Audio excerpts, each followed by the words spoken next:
Times you make mistakes, and on your way to removing your tube, you put a hole in it. And that's what we have here today. Oh, stop it.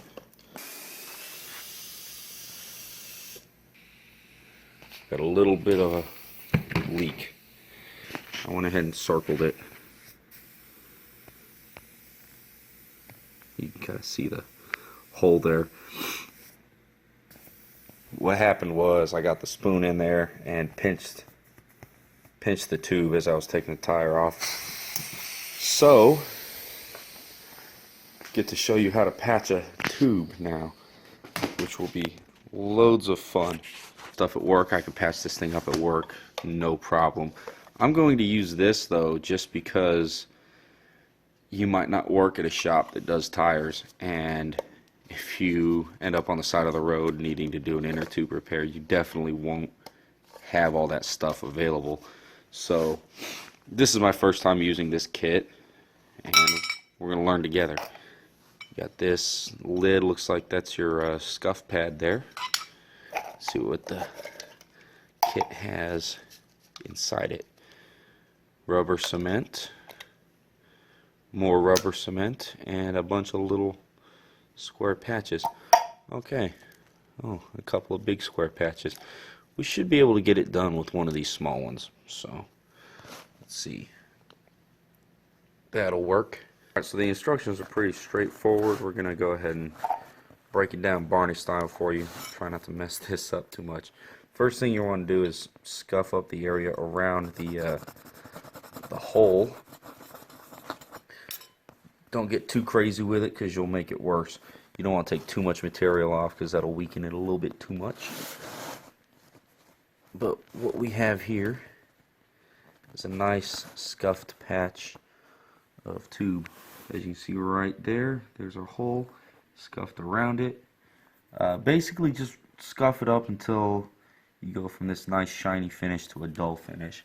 Then what you're going to do is you're going to take your slime, whatever brand you get, you're going to take your rubber cement. Oh well, that's brand new. Like I said, I've never used this kit before. So if this is your first time, you are going to want to punch that thing open. And give it a second. Okay, so you're going to take your rubber cement and just a nice layer all around it, kind of spread it around. And if you put a little too much on there, that's fine. Just keep spreading it. You'll be alright, I promise. Now, since it is rubber cement, you are going to want to let it set before you go ahead and try to adhere things to it.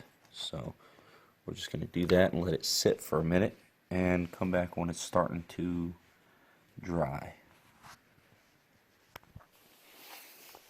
Now, I needed two hands for this next step because what you want to do is peel the paper backing off, or plastic backing, but you want to peel the backing, which in this case is blue, off of the patch material and stick it right over the hole.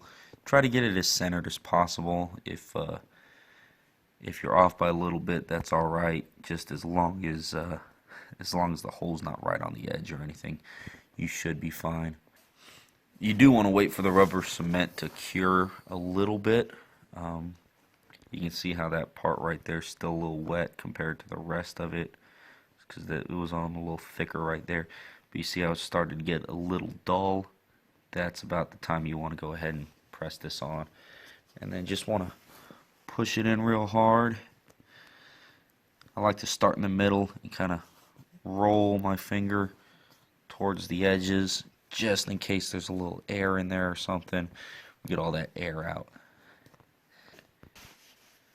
Alright, so we just put the final layer of rubber cement over the patch, and I put it on a little thick. As you can see, it's kind of globbed up on there, but that's alright because we want a nice coat. Just remember that the thicker the layer of rubber cement, the longer it'll take to dry, and ultimately longer it'll take to cure. But since I'm not in a huge hurry or anything, I can let this sit overnight if I have to, because I do have to put a tire on that wheel, and the bike isn't really going anywhere for a while. Now, the reason I chose this kit, there's a million different kits out there, different patch kits and all. The reason I chose this one is basically the size was the most important part. It does come with a whole lot of rubber cement. Like, that is a rather large amount. For the size of this little container, you do get a lot of stuff. But yeah, I chose this one because of the compactness of the kit itself. Because this thing, I don't know if you could tell, but that doesn't really have a whole lot of storage space on it. In fact, all of my roadside stuff, all my tools and everything fit in this tool bag right in here. All I have in it right now is some zip ties. What do I have? Pieces of wire, zip ties, and a wrench. Some nuts and bolts. Basically, like, I'll carry small side cutters, a couple of metric size wrenches, just like 8, 10, 12 millimeter, like that sort of thing. Usually a pocket knife, flashlight, that repair kit, one of those little phone battery pack things, little pocket juice. I think it's I carry a pocket juice with me. I'll do a video on all the crap that I take with me and keep in this bag, and it stays in this bag during the riding season. I almost never empty that bag unless I'm redoing everything. But yeah, it's just a leather bell bar bag, but I don't have a whole lot of places to put bags. My pipes kind of take up the entire right side, and I can't use a swing arm bag because of the chain on this side, the chain and the tail light, license plate, and all that stuff. I do have a little bit of space right here by the chain guard, or the chain cover, and this part of the frame. I could potentially mount another bag right in there, but who knows. I can also fit a tank bag on if I need to. So yeah, I mean, I have enough room, I just don't have the bags, and I don't really like putting a bag on the side there because it gets in the way of the kickstand. I can't really reach the kickstand too easily. So I don't know, we'll figure it out. We'll get some more storage in there. The bike's almost ready to ride. I do need to put the battery back in there. Put the wheels back on. I think I'm going to paint this up. Don't really like the look of that because nothing else is distressed on the bike. I'm going to paint the front fender. I got a rear fender coming to throw that on there. Do something about this tank, I think, just because it's a little hurt. It's a little beat up from that fall I took. But yeah, basically that's how you patch an inner tube.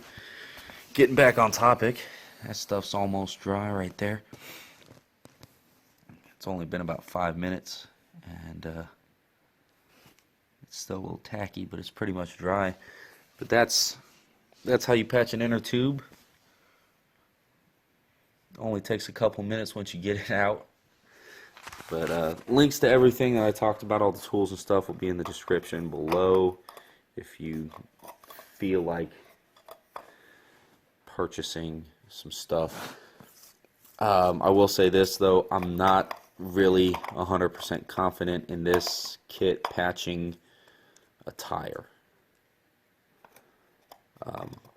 What I would do if I had a tubeless tire that had a hole in it is I would plug it and very carefully drive to the nearest tire shop and either buy a new tire and have them mount and install that for me, or have them put a combination patch plug in there if I couldn't get a tire right away. But ultimately I would replace the tire. But with a tube, you're a little bit safer